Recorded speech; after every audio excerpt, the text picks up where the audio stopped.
इकडे समोर बघा, पूर्वेला बघा, काय दिसतं का तुम्ही? ओके, काढा. विचारा ना प्रश्न. दिसतं का तुम्हाला काय? नाही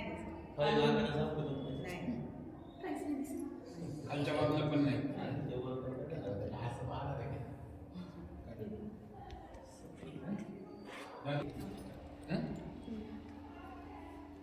तुम्ही उभे राहा. हे जे अंकल उभे आहेत त्या बाजूला इकडे जवळ आहे, राधा जवळ आहे. तुझ्या समोर एक अंकल आलेले आहेत. यांचा शर्ट कुठल्या कलरचा? Blue colour. आणि पॅन्ट कुठली आहे?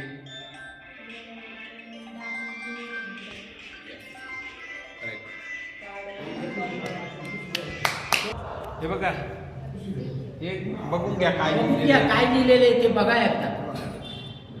हा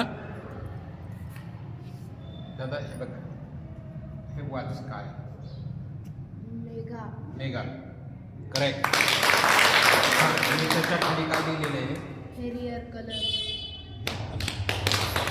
हेअर कलर्स. त्याला डोळ्यातून काही दिसत नाहीये तरी तो सगळं ओळखतो.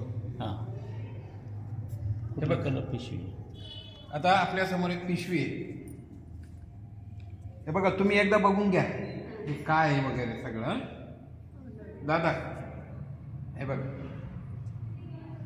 ही पिशवी आहे. आता याच्यावर काय लिहिलेलं आहे बघ बरं जरा. अनन्या. हां, खाली मोबाईल हां अँड हां इलेक्ट्रिक्स. इलेक्ट्रॉनिक्स. बघा, त्यांनी वाचलं. याच्यामध्ये नुसतं अध्यात्मकच आहेच आहे, पण सायन्स दडलेले आहे.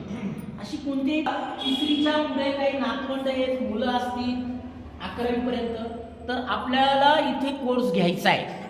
ते तुम्हाला तुमच्या ग्रुपवर कळवले आहे. त्यावेळेस तुम्ही तुमचे देशाचं, जगाचं भविष्य आहे. बरोबर आहे की नाही? आपण म्हणतो की बघा, जसं आपण संपत्ती कमवतो, ही प्रॉपर्टी आहे, तशी मुलं ही प्रॉपर्टी. हे मुलं समाजामध्ये टिकवायची असं तर काळाची गरज आहे. म्हणून इंट्युशन नावाची कोर्स जी आहे ही आपल्याला घेणं गरजेचं आहे. त्या मुलांना देणं गरजेचं आहे की जसं बघा, जसं असा खड्डा आहे, त्या खड्ड्यामध्ये पाणी साचतं, त्याच्यामध्ये बघा दुर्गंधी सुटते, वास येतो की नाही, बारीक बारीक कृमी जन्मतात. पण तोच जर खड्डा असा वाहत जर चालला तर तो लोकांना पाणी द्यायचं का? बरोबर आहे की नाही? मग तसंच ही मुलं जी आहेत, या मुलांमधलं ज्ञान आपल्याला आपल्या मुलांना